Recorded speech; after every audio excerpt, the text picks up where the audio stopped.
Bonjour à tous, aujourd'hui nous nous retrouvons donc pour la fameuse vidéo que j'avais promis à Capitaine Bernac, Manon et Thierry donc depuis un petit moment.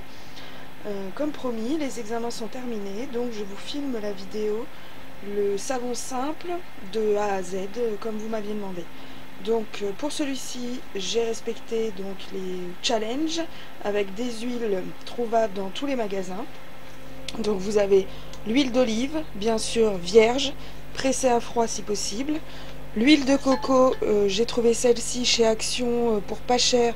Elle est désodorisée et blanchie, c'est pas super, mais pour un savon, on va dire que ça passe. La soude caustique, pareil. On va pas faire de pub, mais un magasin n'importe où, rayon bricolage ou entretien de la maison, vous trouvez de la soude caustique perlée. Et également, donc vous évitez, là vous prenez l'eau déminéralisée. Personnellement, j'évite l'eau du robinet parce que j'habite dans un endroit où il y a énormément de calcaire, même filtrée, elle reste blanche.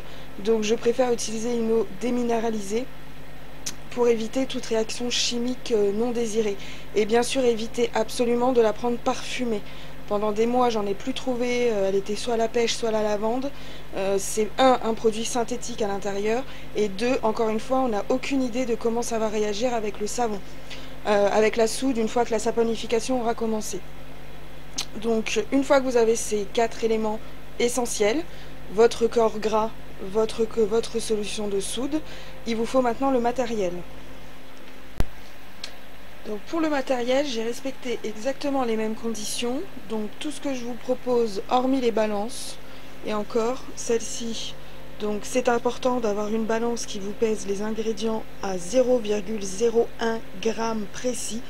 Pour cette recette, ce ne sera pas essentiel, mais vous verrez que pour des recettes un petit peu plus complexes, vous en aurez besoin.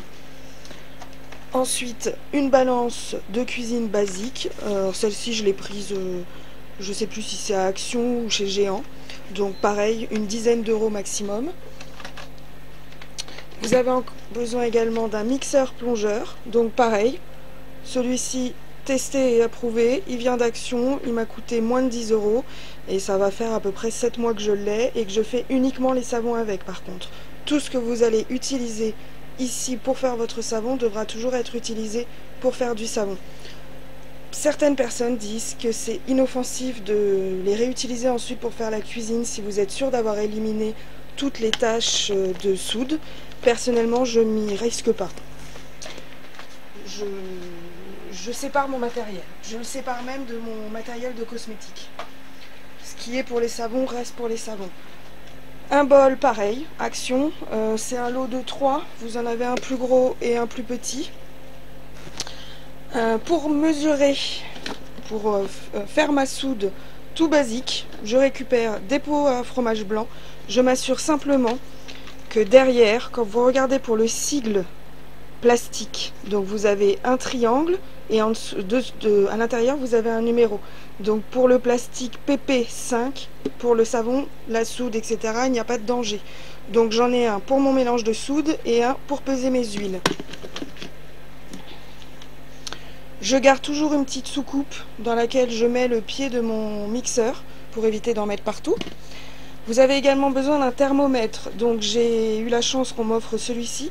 C'est pas obligatoire du tout, vous pouvez très bien faire avec un simple thermomètre plongeant de cuisine, mais pareil, une fois qu'il vous a servi pour les savons, évitez de le réutiliser pour un rôti ou quoi que ce soit, ça peut être dangereux. J'ai une cuillère pour prendre mon huile d'olive. Mon huile de coco, pardon. J'ai récupéré ça sur une crème dépilatoire. Ça me permet de gratter ma cuillère, très pratique. Et ensuite, donc, règle respectée, cette maryse-là, elle me vient d'Action. Si mes souvenirs sont bons, ça doit être 1 euro, 1,50 €. Celle-ci, plus petite et plus ferme, me vient de Géant. Et celle-ci également. Donc je préfère le silicone. Pour celle-ci par exemple, elle va me servir à mélanger ma soude dans mon eau. Donc elle est résistante à la chaleur, elle monte à 250 degrés. C'est exactement ce qu'il vous faut. Et donc j'ai oublié également, là vous voyez c'est de la récup. C'est là-dedans que je vais peser ma soude sèche. Ne jamais faire un mélange eau-soude dans du verre. Avec le choc thermique, vous risquez de voir votre verre éclater et votre soude se répandre partout sur vos affaires. Donc ceci, et bien sûr avoir toujours un flacon d'alcool à 90, donc pour désinfecter l'intégralité de votre matériel. Avant, pendant, après, moi je m'en passe aussi sur les gants quand j'ai de l'huile par exemple, ça m'aide à éviter qu'ils deviennent glissants.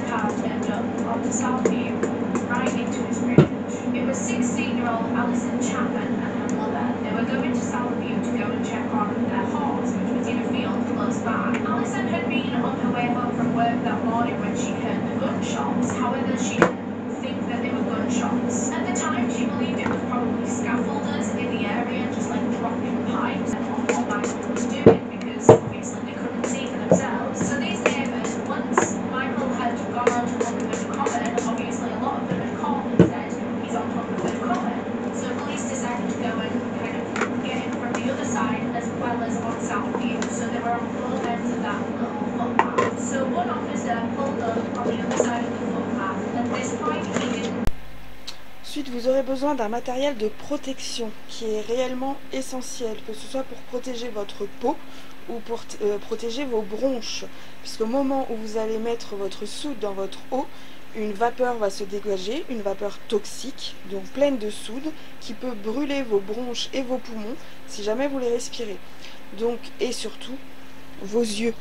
Donc quand vous allez mélanger votre savon, il peut tout à fait y avoir des petits, comme quand on fait une pâte à crêpes par exemple, vous allez avoir des petites giclées de pâte ici et là. Quand on fait une pâte à crêpes, un coup d'éponge suffit. Quand on fait un savon, c'est beaucoup plus compliqué. On se retrouve immédiatement à s'inquiéter. Est-ce que la soude que je viens de faire tomber ne va pas manger l'endroit où je travaille? Donc première chose à faire, protéger. J'ai acheté ça comme pour le reste chez Action. Ça m'a coûté, je crois, dans les 6 €. Elle était beaucoup plus grande que ma table, du coup je l'ai découpée et j'ai gardé l'autre partie pour quand celle-ci sera trop abîmée. Et on voit déjà, elle doit avoir à peu près un mois maintenant. Et on voit, je ne sais pas si ça passe sur la caméra, qu'il y a des toutes petites taches blanches, donc qui sont plus bleu ciel, c'est des taches. Là il y a carrément une ombre. On voit peut-être pas bien sur la caméra. En tout cas, ces toutes petites taches là, donc ce sont des petites taches de savon, de pâte à savon, donc au moment où vous mélangez les huiles avec la soude, qui ont giclé, donc qui ont fait des petites taches. Donc puisque moi, quand je travaille, j'ai les deux mains, je tiens, je mixe, imaginez-vous également que j'en ai eu sur mes vêtements et peut-être même sur mon corps. Il faut absolument que vous protégiez tout ça. Donc il vous faut, d'habitude j'ai des gants Mappa que j'ai pas réussi à racheter, donc des manches longues, des gants, une nappe ou quoi que ce soit pour protéger votre table ou l'endroit où vous travaillez, une paire de lunettes donc pour protéger vos yeux et un masque. Donc actuellement je travaille avec ce masque là. Avant j'avais un masque beaucoup plus simple, mais je me suis rendu compte qu'après avoir fait un savon, ça m'arrivait de tousser. Donc on est passé directement à la sécurité du dessus. J'ai donc ces petits tampons qu'il faut changer. C'est parce que je fais énormément de savon que je me suis permis un investissement pareil.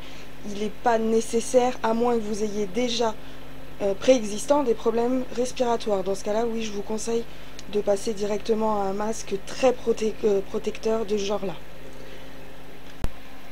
Ensuite, bien sûr, vient l'étape des moules. Donc, il n'y a pas besoin non plus de faire mille et une dépenses, pardon. Vous pouvez très bien soit trouver du matériel en pâtisserie dans des magasins pas chers comme Action. Vous avez par exemple celui-ci, donc un simple moule à cake que j'ai mis dans une boîte en bois de récupération, une boîte de vin.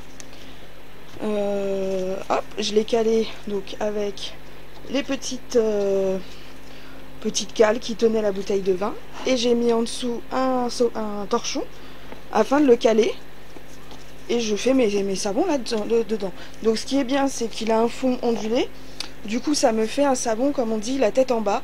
Donc c'est à dire que vous fabriquez votre savon à l'envers, donc vous faites le haut du savon dans le fond du moule et le bas du savon sur le dessus.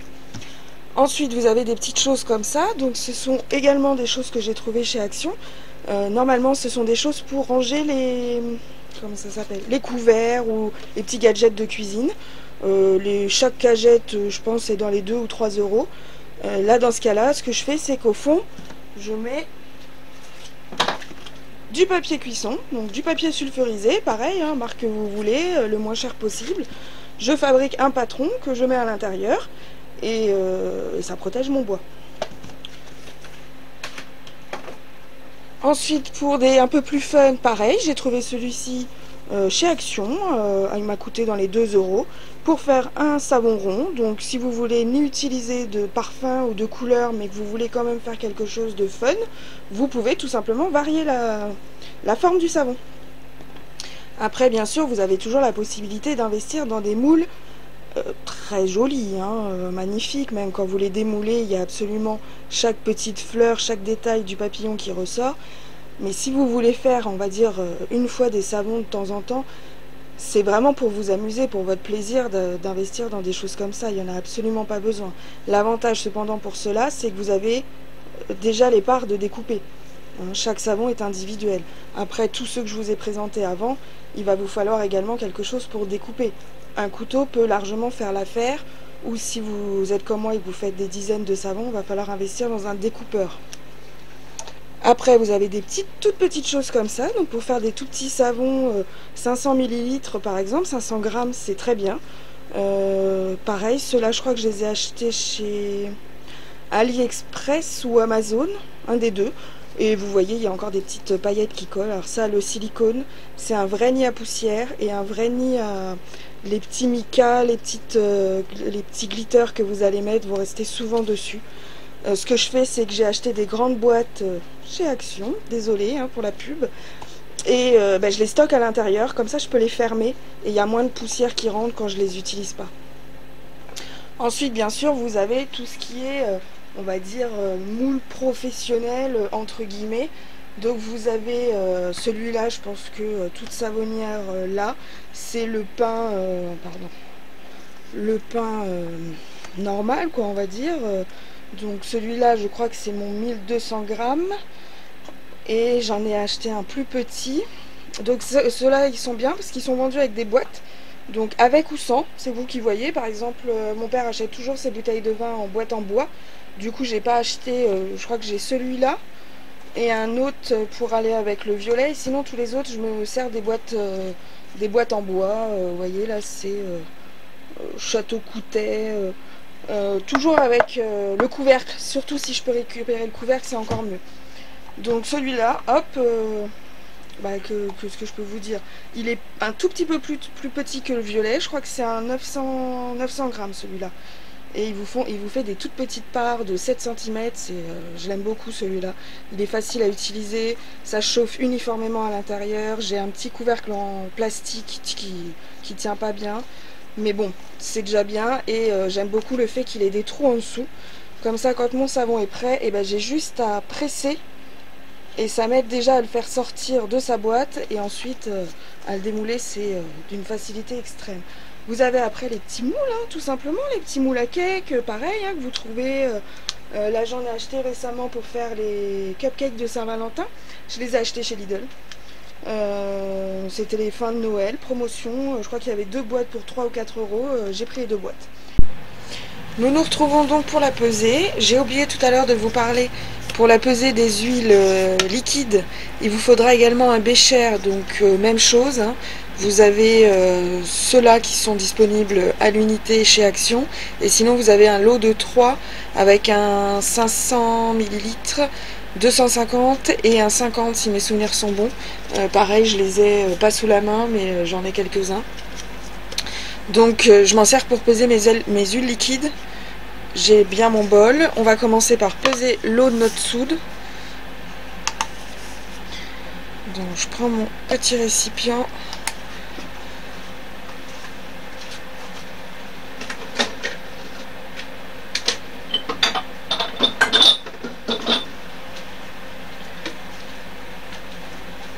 J'attrape mon eau et donc nous allons peser 210 g d'eau pour cette recette spécifiquement.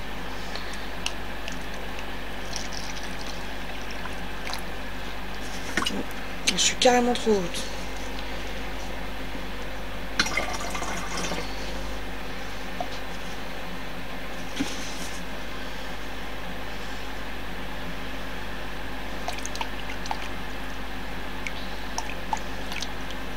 Voilà. Donc dans ces 210 g d'eau, on va rajouter la soude. Donc je mets mes lunettes. Celui que j'ai appelé Monsieur le Monstre. Donc le masque, bien sûr un masque comme ça, hein, comme on a vu tout à l'heure, c'est pas obligatoire si vous voulez faire des savons de temps en temps.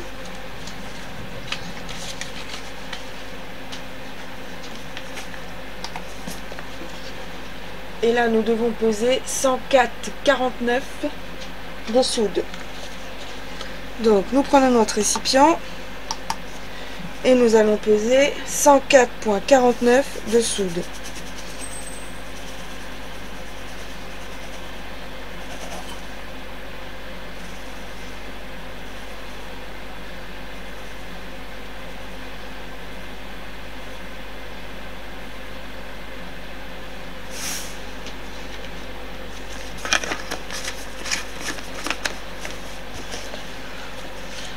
Je pousse ça.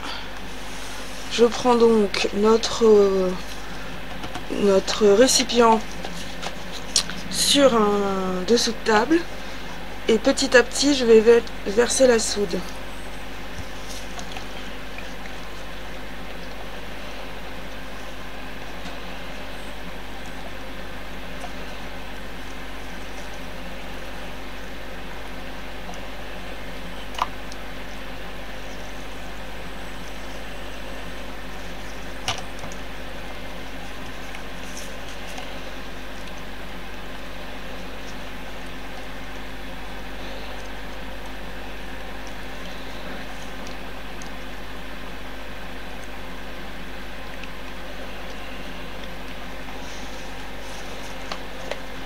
Donc toute notre soude est dissoute. Pour le savoir, il y a trois solutions même.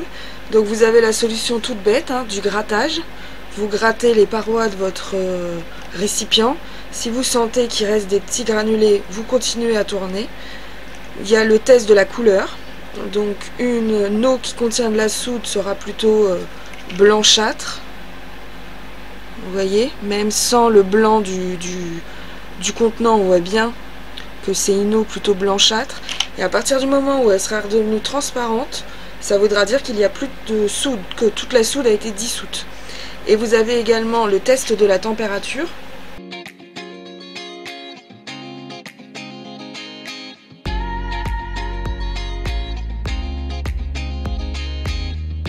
Je prends le couvercle de mon pot de yaourt et je le ferme. Donc il y a deux raisons pour ça. Une, c'est que une fois fermé, je peux enlever Monsieur le Monstre, puisque j'ai plus de soude en contact avec l'air que je respire. Donc on ferme le seau, on enlève la vapeur.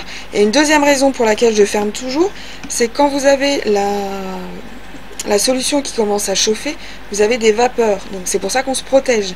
Mais ça va durer un certain temps. Donc toute l'eau qui va s'évaporer, vous ne pourrez pas la récupérer. Alors qu'en mettant un couvercle, elle va condenser dessus. Et avant d'ouvrir et de récupérer ma soude, je vais gentiment le tapoter. Toutes les gouttelettes vont retomber. Et je vais récupérer l'intégralité de ma solution et non pas ma solution moins la vapeur. Donc ça, je le mets sur un socle sur le côté. Et on va passer à la pesée donc des ingrédients. Donc pareil, ce que je fais, j'enlève ma soude. Je la pose toujours par terre. Je la garde pas près des éléments. En ce qui concerne les huiles, donc là on n'en a que deux. On a une huile liquide et une huile solide, donc ça va plutôt être simple.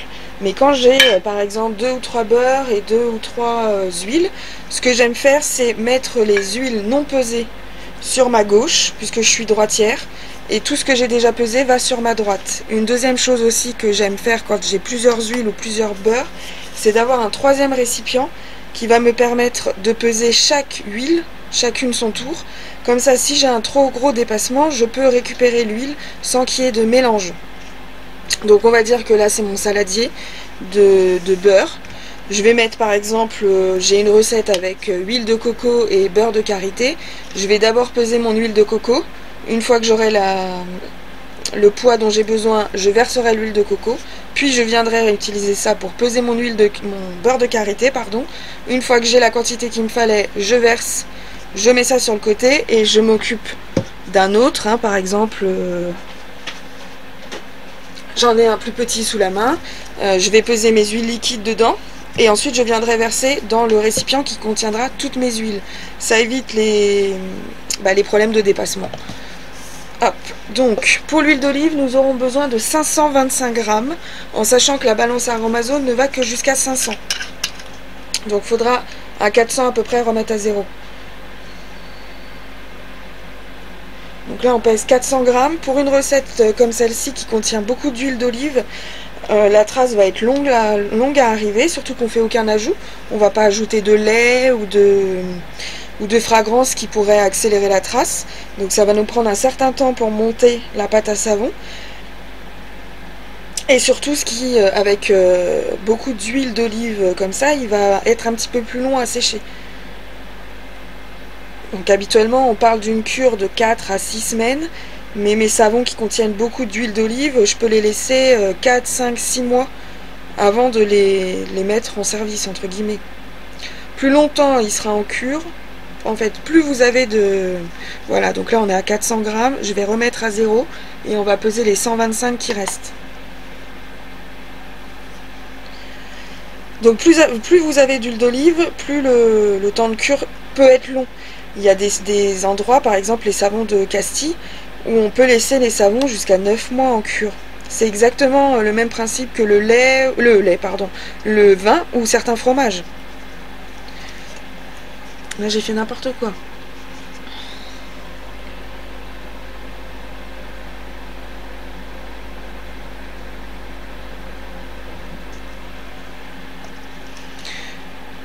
Voilà. Donc, je parle avec vous et du coup j'ai dépassé de presque 20 grammes. Donc là c'est trop, j'enlève. Donc on a notre huile d'olive, on va faire pareil avec la coco. Donc la coco il nous faut 225 grammes. Bon bah on va passer à une spatule bleue parce que entre temps je sais pas ce que j'ai fait de la rose.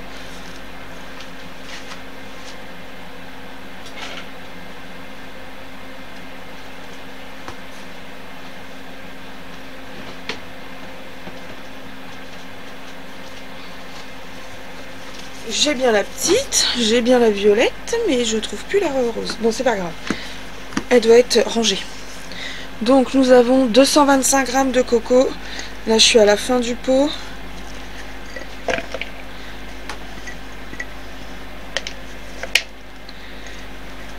Hop.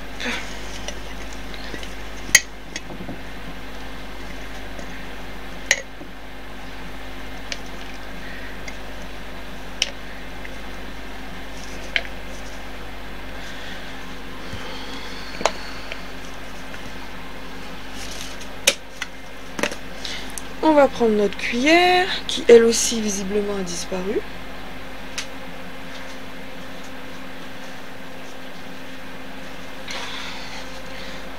Et je l'ai retrouvée.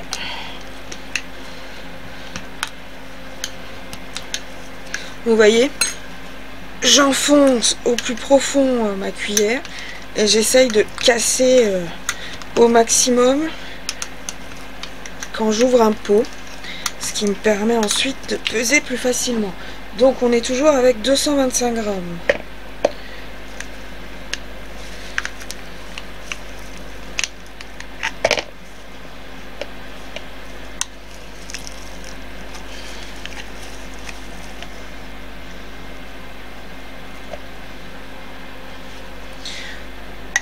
On est presque là.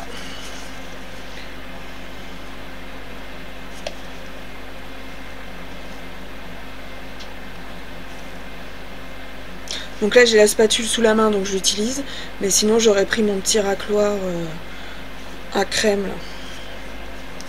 Donc on doit être à 225 et là on est à 219. Donc je vais pas y aller à la cuillère, je vais juste utiliser la spatule et racler tout ce qui est sur le côté.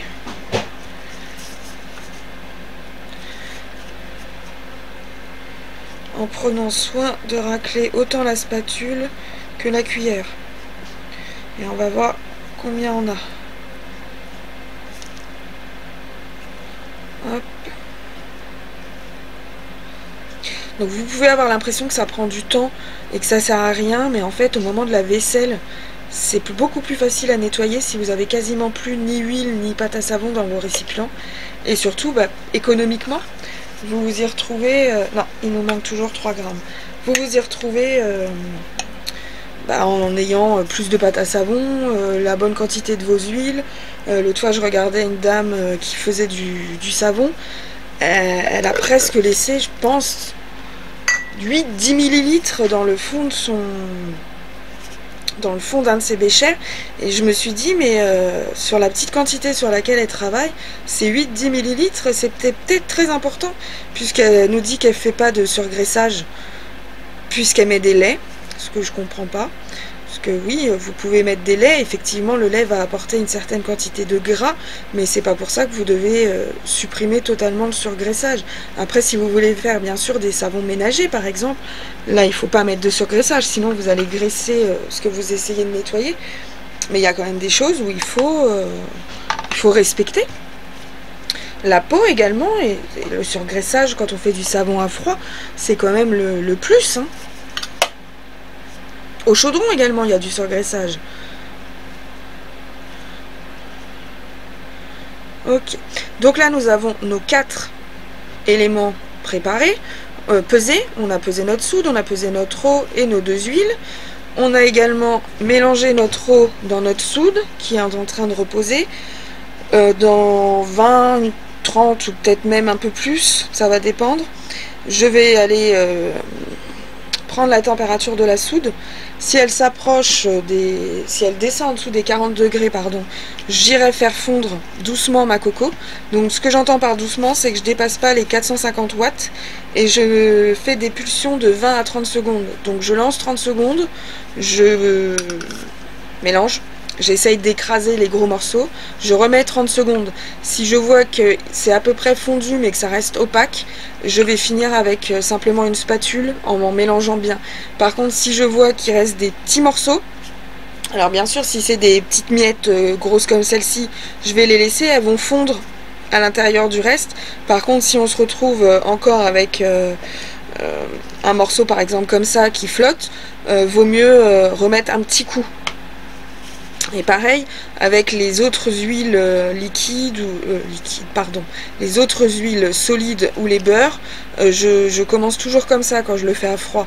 Bien sûr, d'habitude j'utilise ma soude chaude, vous pouvez le voir dans les vidéos. Personnellement, c'est la méthode que je préfère dans le sens où j'ai pas besoin d'attendre. Parce que là, ce qui m'embête, c'est que je suis prête à y aller.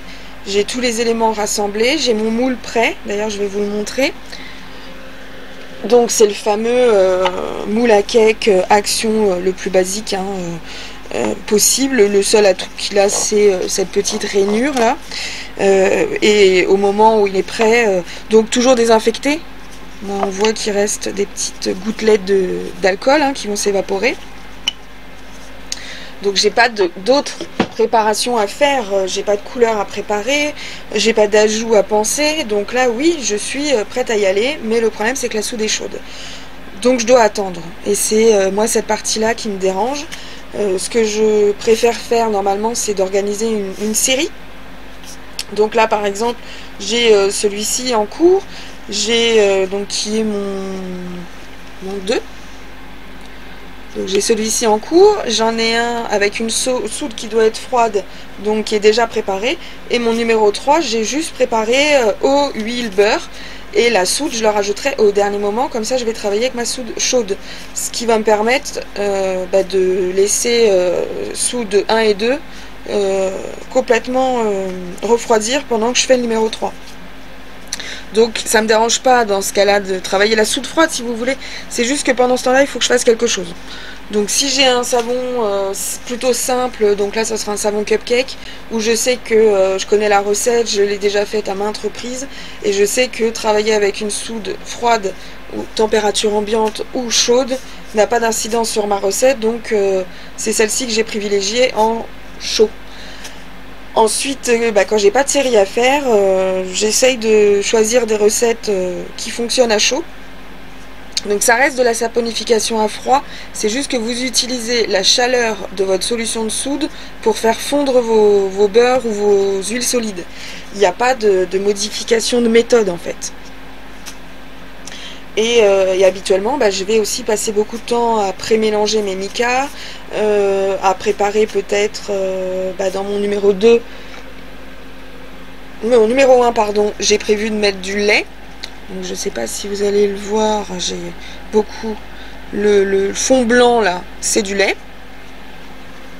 Donc là j'ai été le préparer rapidement, petit lait d'amande vite fait. Ça m'a pas pris longtemps à faire, mais pendant ce temps-là, la soude elle a commencé à refroidir. Je m'assure que j'ai tout rangé, ce dont j'avais plus besoin, et je me lance. Voilà, donc on se rejoint dans un petit moment pour moi et dans quelques secondes pour vous, pour attaquer le morceau. A tout à l'heure. Voilà, donc nous nous retrouvons avec notre huile de coco fondue. La soude est à bonne température. Là je viens de prendre la température de l'huile qui est donc à 27 degrés. On va y ajouter l'huile d'olive. Je me bats avec mes gants. Alors, la coco.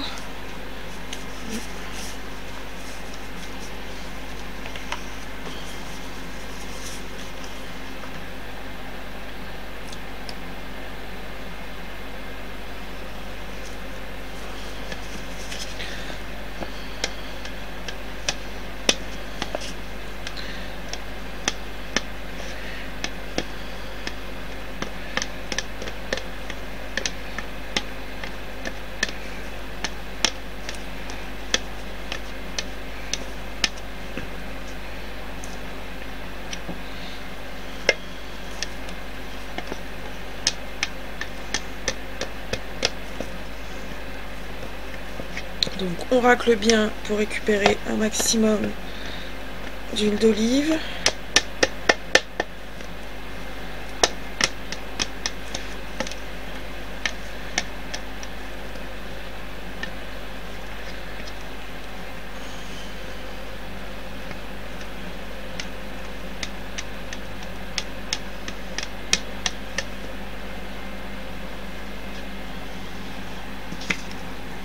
Voilà. On va mettre ça de côté. Je vais rapidement mélanger.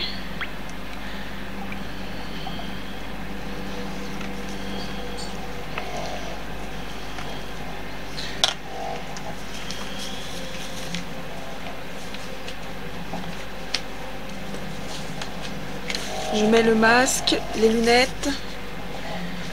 J'attrape le récipient de soude. Donc,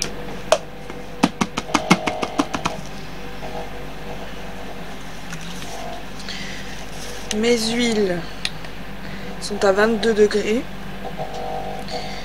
et ma soude est à 34,3. Donc c'est parfait, on y va. Je vais pas trop parler pendant cette période puisque je vais surtout mixer. Donc vous allez voir, on va mettre notre soude dans nos huiles. On va mixer avec le mixeur pendant très longtemps.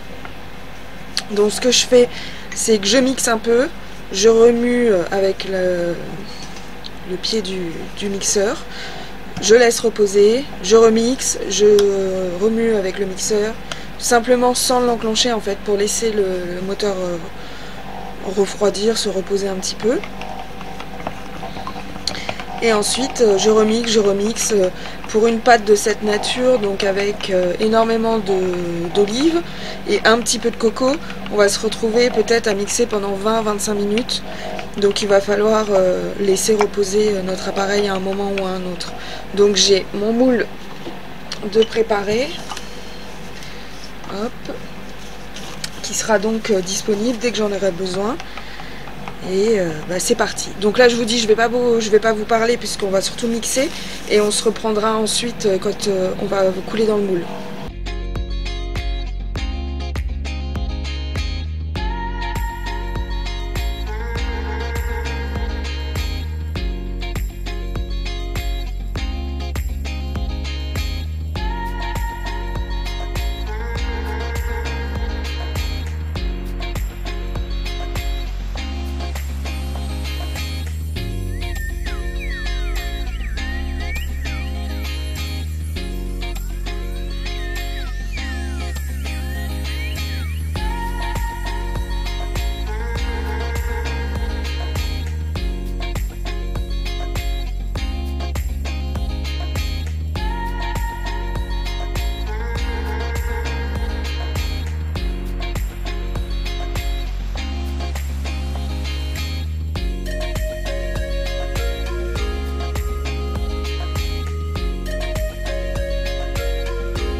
Donc là on est à la première étape, on n'a plus d'huile en suspension, on est à ce qu'on appelle l'étape de l'émulsion.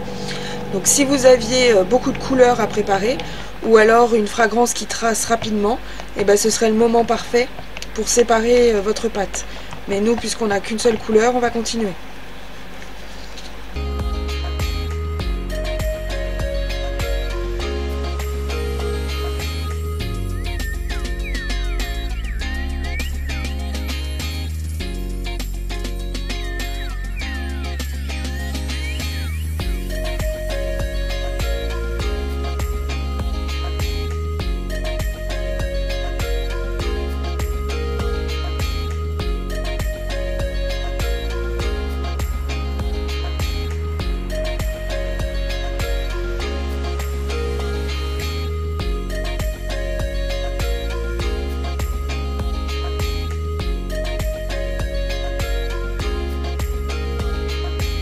Là, on est à l'étape de la trace. Donc la trace, c'est à partir du moment où votre pâte commence à prendre.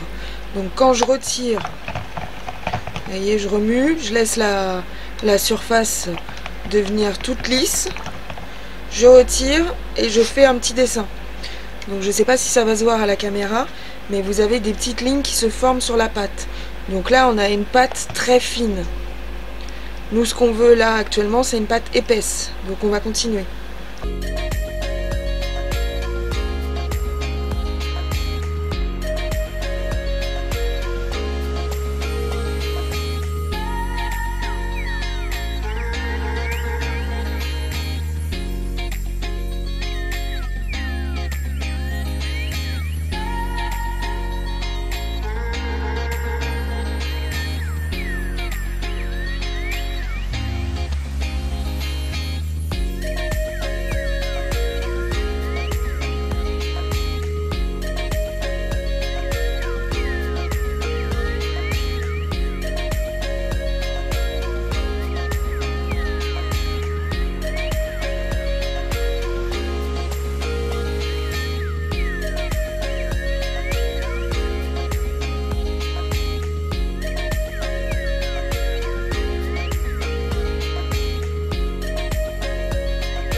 Voilà, donc là on a une trace, on va dire.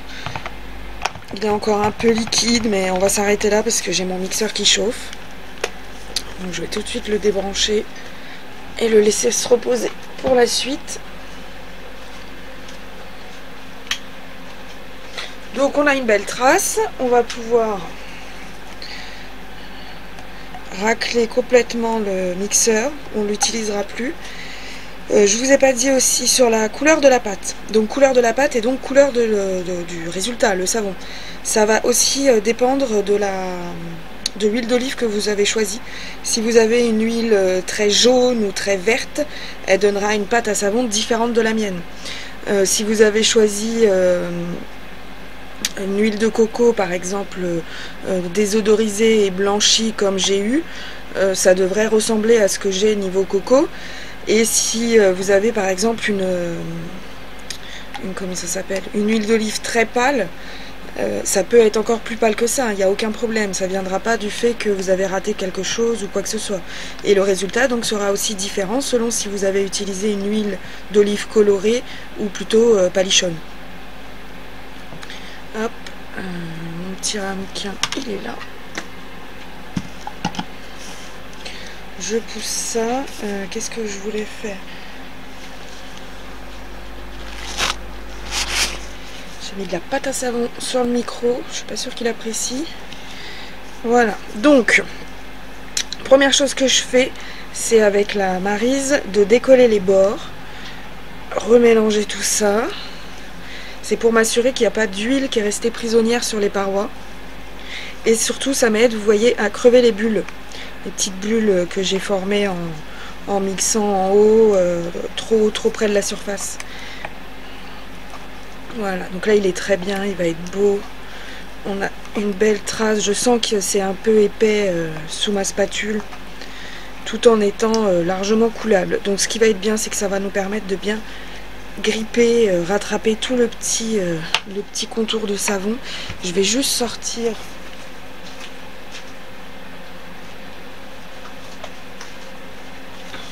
les petits moules maintenant que j'utilise pour couler un tout petit peu de pâte.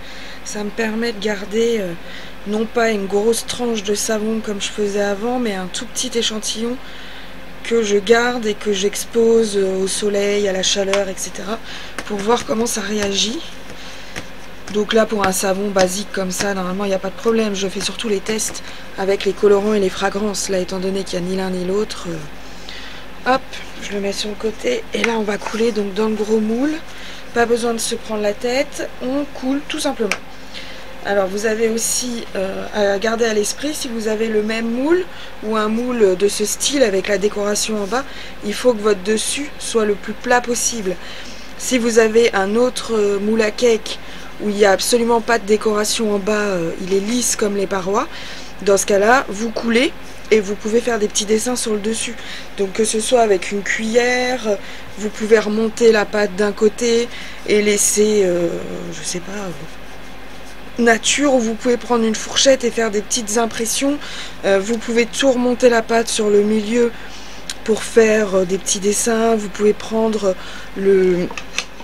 à la place de prendre la cuillère vous prenez ça, le bord là, et vous faites des petites arabesques en forme de 8, en forme de cœur. Bref, vous faites vraiment ce qui vous plaît.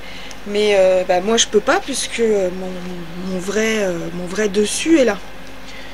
Hop.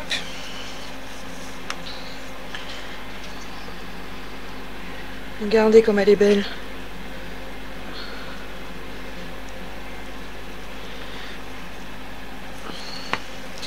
Donc, avant de finir de gratter, etc., je tapote. Hop, je replace parce que bien sûr, vu que c'est pas vraiment adapté, ça a tendance à couler. Voilà. Et maintenant, on gratouille le bol au maximum.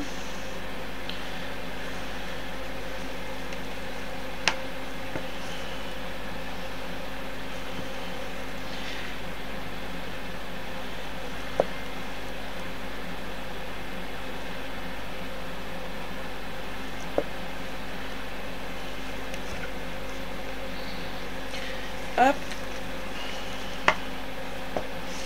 Je vais même rattraper la petite goutte. Non, elle veut pas venir. Hop.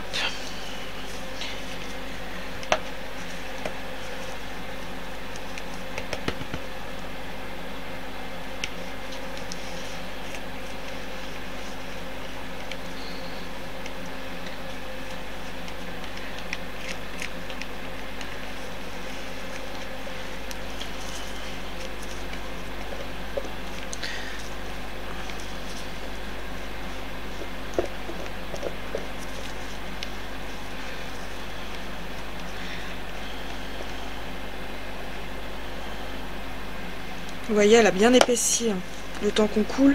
C'est pour ça qu'il est important quand vous voulez séparer avec plusieurs couleurs de bien choisir votre moment. Parce que si vous attendez un petit peu trop, et le temps que vous arriviez par exemple à votre troisième couleur, elle aura peut-être déjà trop pris dans votre bol ou dans votre bécher pour l'application que vous vouliez lui donner.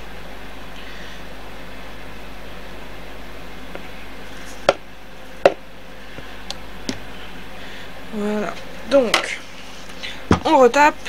Je vais essayer de tenir les bords.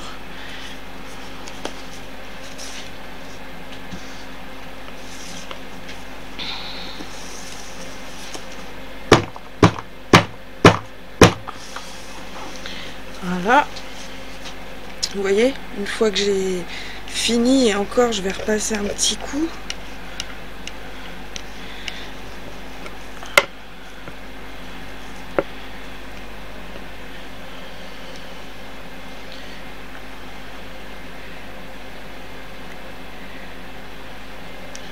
Hop, je récupère celle de l'huile d'olive et je m'en sers pour faire une toilette à ma spatule.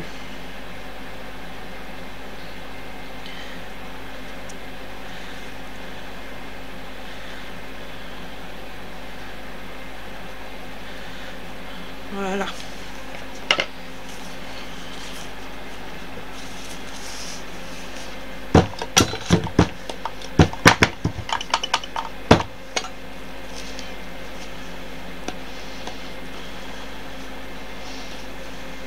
Hop. Ensuite, donc je vais prendre mon petit chiffon et je vais juste essuyer les petites bavures que j'ai fait sur le dessus, et avec une spatule essuyée, je vais juste ramener dans le moule ce qui est venu sur les côtés.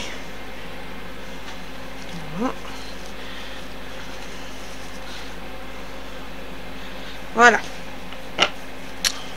Il est fini.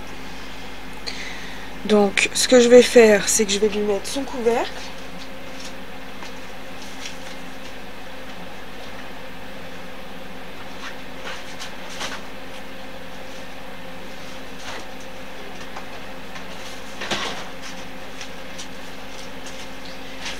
Qui est là, je vais juste lui mettre un petit coup d'alcool.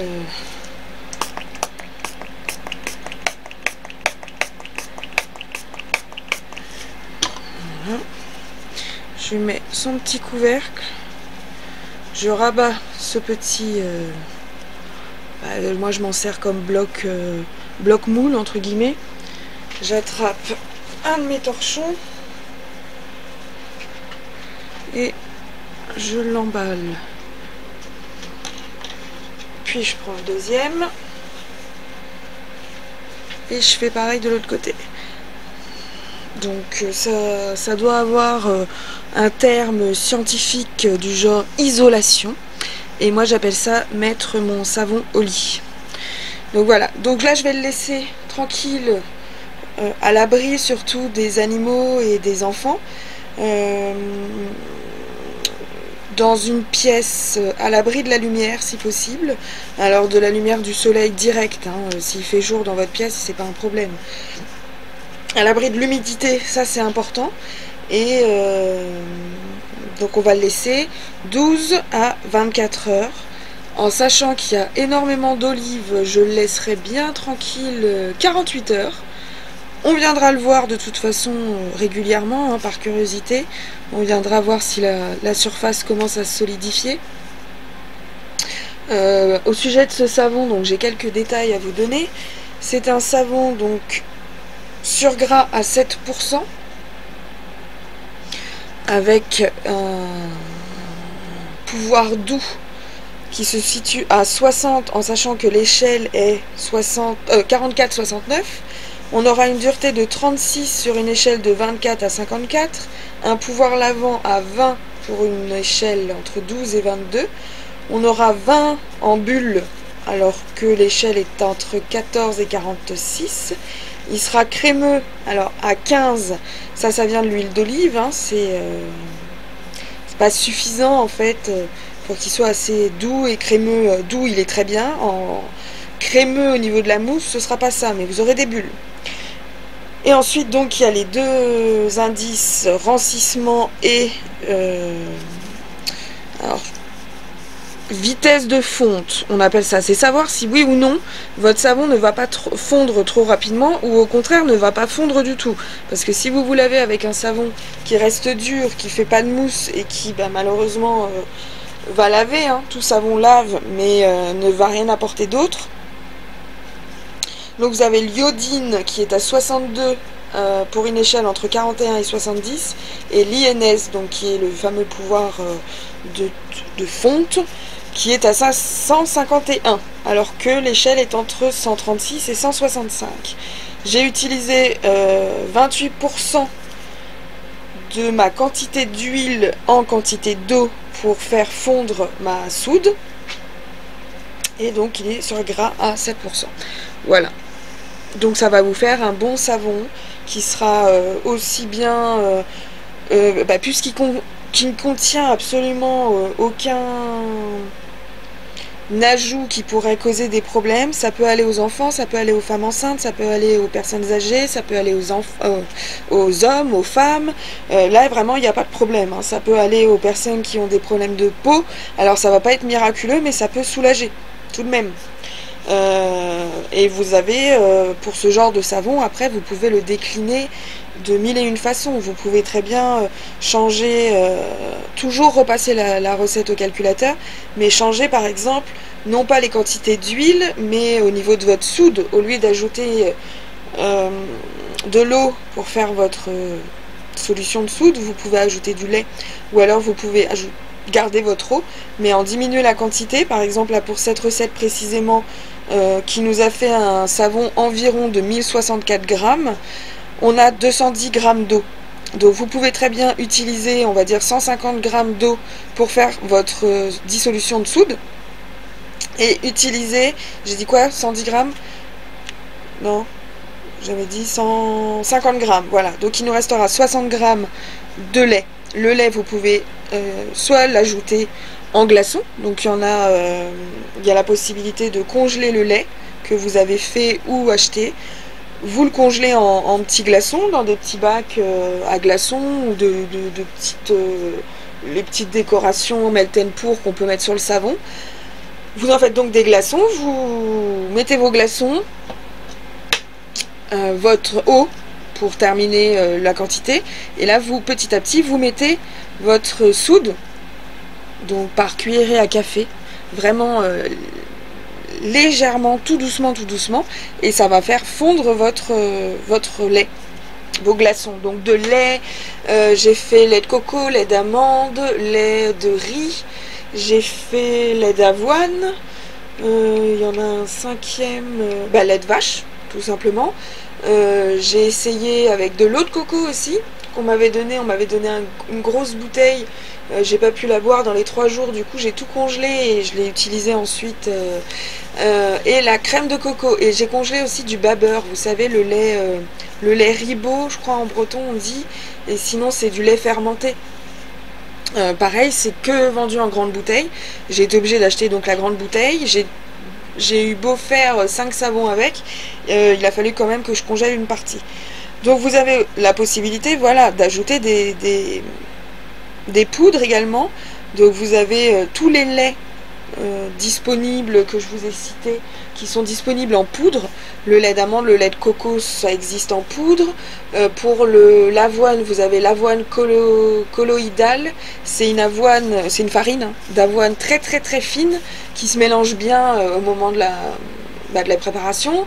Vous avez la possibilité de mettre des argiles, des poudres de fruits par exemple. J'aime beaucoup mettre dans le savon d'une de mes tantes de la poudre d'orange.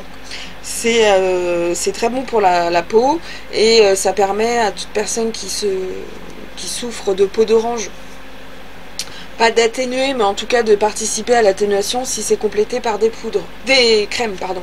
Vous avez également, parce que je suis en face de mon stock et je regarde, vous pouvez également utiliser des poudres telles que le cacao, poudre de cacao brut, pour colorer, bien sûr, attention, ça va vous colorer la pâte.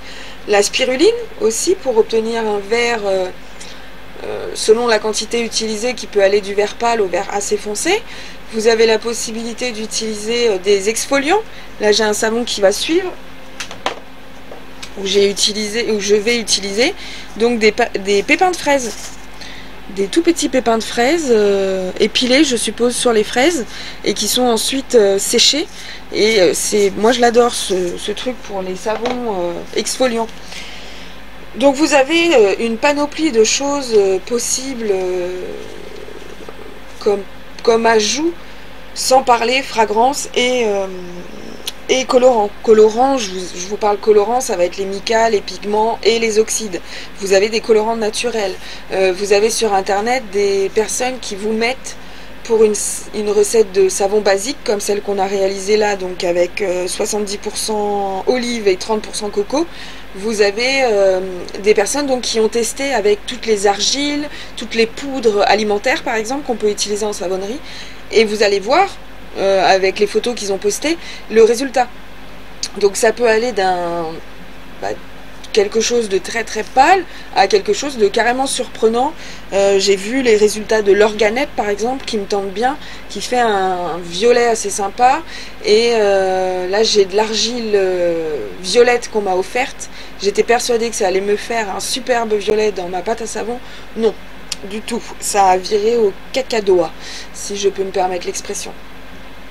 Donc il y a des choses à faire et d'autres à ne pas faire, mais vous pouvez très bien expérimenter.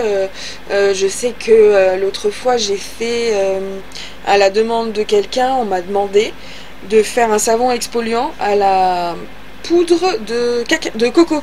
Alors jusqu'à présent j'avais acheté la pulpe de coco chez Aromazone, qui fait donc une exfoliation très très douce, et là donc la personne m'a dit non non non, je veux la vraie noix de coco râpée, donc que tu trouves en pâtisserie. Elle m'a ramené son paquet et je m'en suis servi. Ça fait déjà, ça donne une odeur qui est passée par-dessus la fragrance, donc je suis un petit peu déçue là-dessus. On sent la pâtisserie vraiment. Et par contre niveau exfoliation c'est doux, je m'attendais à quelque chose de plus agressif et au final non, c'est très sympa. Donc oui, les savons exfoliants, et ensuite bien sûr après on passe à des choses sympas comme ça. Donc ça c'est un mica minéral venu d'une nacre verte, je vais essayer de l'ouvrir sans en mettre partout. Vous voyez, c'est un superbe vert pratiquement émeraude. Alors pour l'instant, j'ai pas réussi à garder en SAF cette intensité. Je me retrouve toujours avec quelque chose de pastel quasiment. Donc ça, c'est un pigment minéral. Là, vous avez des pigments naturels. Hein, c'est les pigments qui viennent de chez Aromatisi, donc fabriqués en France ou provenance européenne, avec donc tous les certificats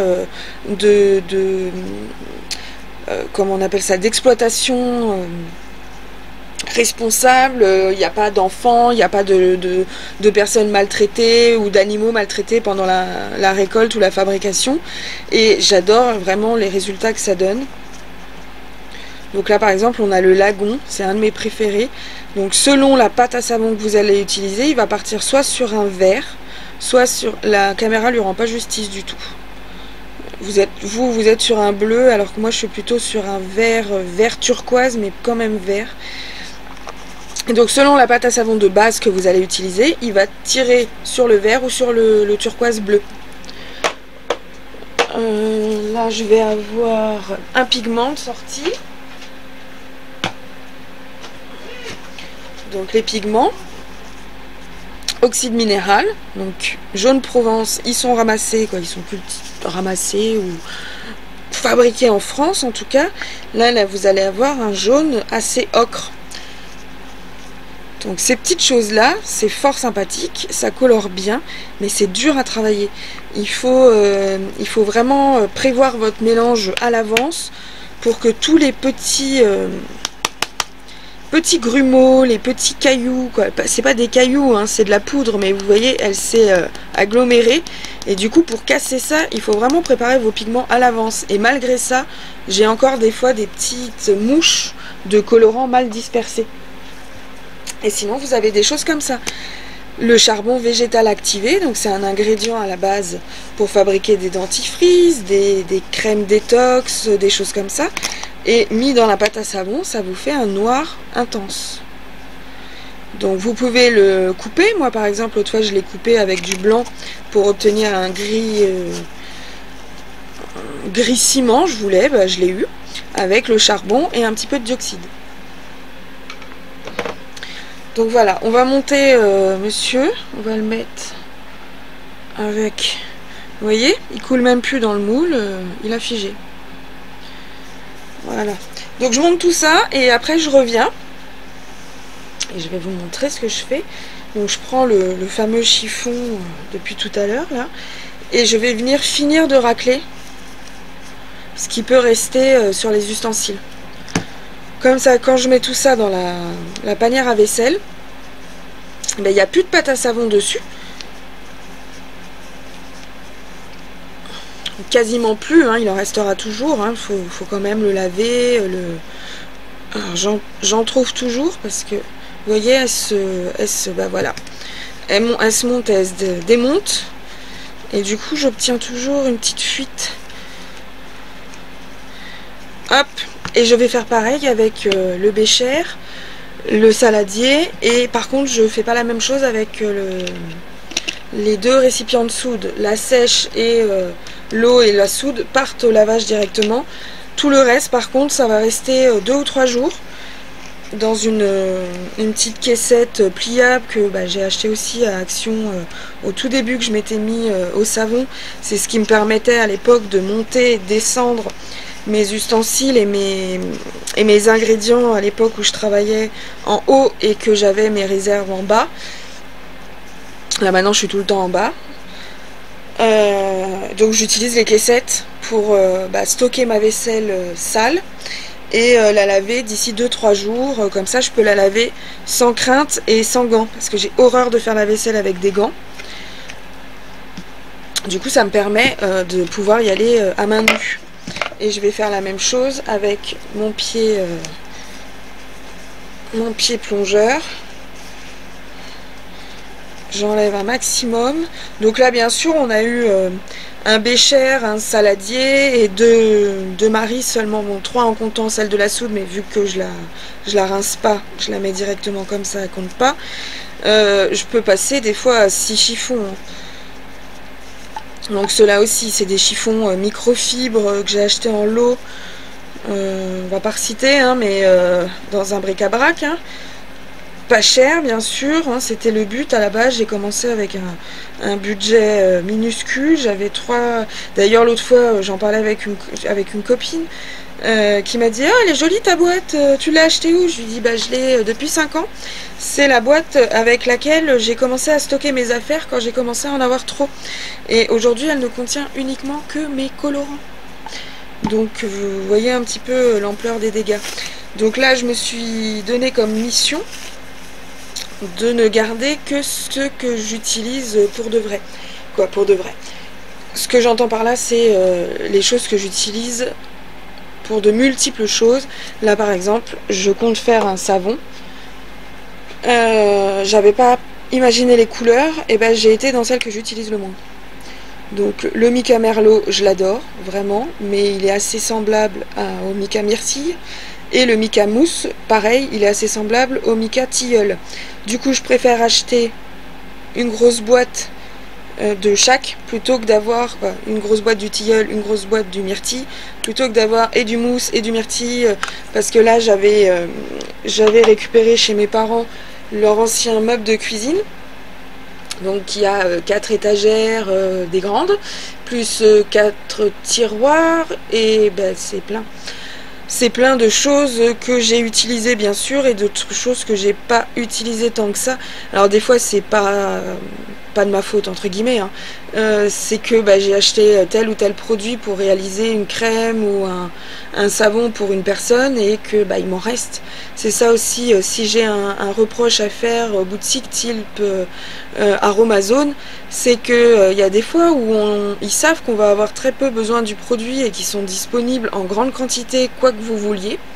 Et là par contre je râle sur l'huile de babassou, j'en utilise un petit peu dans mes savons, alors un petit peu, je mets à peu près 100 grammes. Le problème c'est que la bouteille elle en fait que 90, donc déjà pour faire un savon il m'en faut 2. Et bah, il suffit que je fasse une série avec des huiles de l'huile de babassou. Là j'ai passé l'autre fois 8 bouteilles. Je comprends pas pourquoi cette huile n'est pas disponible en bouteille de... alors là c'est que des bouteilles de 100 ml, en 250, voire en seau comme le karité en 500 grammes. Parce que ça c'est des huiles elle est bonne pour la peau, etc. Mais la plupart des gens l'utilisent pour faire des savons. Et bon bah quand vous faites 2 kg de pâte, tout de suite, oui vous pouvez mettre que 3 ou 4%, mais le problème c'est qu'avec 2 kg de pâte, et bah, les 4% ça fait quand même une grosse somme, surtout quand vous avez des bouteilles réduites, comme là je vous dis vous n'avez pas le choix, c'est uniquement le 100 ml pour une huile dont vous avez besoin en plus grande quantité, donc ça c'est dommage. Et par contre des actifs que j'ai dû utiliser, pour une crème de 250 ml, j'ai dû utiliser 1,6 g, et la bouteille la plus petite est 50 ml. Alors que j'ai beau éplucher les recettes, etc., c'est jamais plus de 1%. Donc ils doivent bien se rendre compte que c'est pas le type de produit qu'on va descendre en 6 mois, 8 mois. Alors qu'il y en a d'autres justement qu'on descend en 2 semaines, et que là il n'y a pas plus grand quoi. Donc il y a plusieurs choses que je voudrais revoir dans ma consommation, ma fabrication, etc. Donc c'est pas seulement réduire les coûts le but, hein, parce que bah, je vous dis, hein, je vais arrêter d'acheter 10 roses pour en avoir par exemple 2 en grande quantité. Donc les grandes quantités vont coûter plus cher que les petites, mais c'est réduire en quantité de place que j'occupe, et du coup pouvoir me retrouver avec un espace de travail beaucoup plus dégagé, parce que étant donné que j'ai plus de place dans mes placards, à chaque fois que j'ai besoin de quelque chose, et ben je suis obligée de mettre dans des boîtes. Alors j'ai une boîte colorant, une boîte pour les poudres, j'ai une boîte pour les fleurs séchées, j'ai une boîte pour tout ce qui va être argile entamée. Donc vous voyez, je protège tout, parce que c'est assez humide dans mon garage, donc je voudrais pas que ça s'abîme.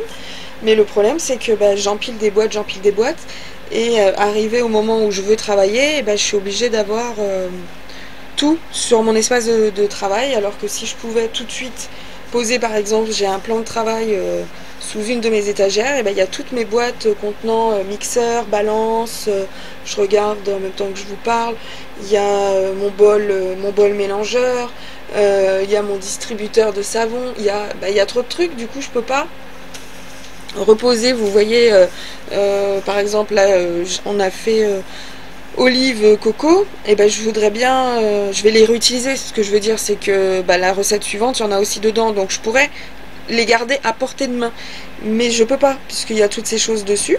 Donc ce que je fais c'est que je les porte, là, ils sont là, vous voyez, ils sont vraiment posés à côté de moi. Du coup quand je veux bouger ou que j'ai énormément de couleurs, et mon petit carré il n'est pas beaucoup plus différent de ce que vous voyez en fait. Vous voyez là c'est le bord de la table, là aussi c'est le bord de la table, donc je peux pas non plus m'étendre trop. Donc voilà, c'est la fin, on va le monter et on se retrouve dans quelques jours pour le démoulage puis le découpage. Selon la recette je fais les deux en même temps. Pour une recette comme celle-ci je pense qu'on attendra encore. Voilà, bonne soirée, au revoir.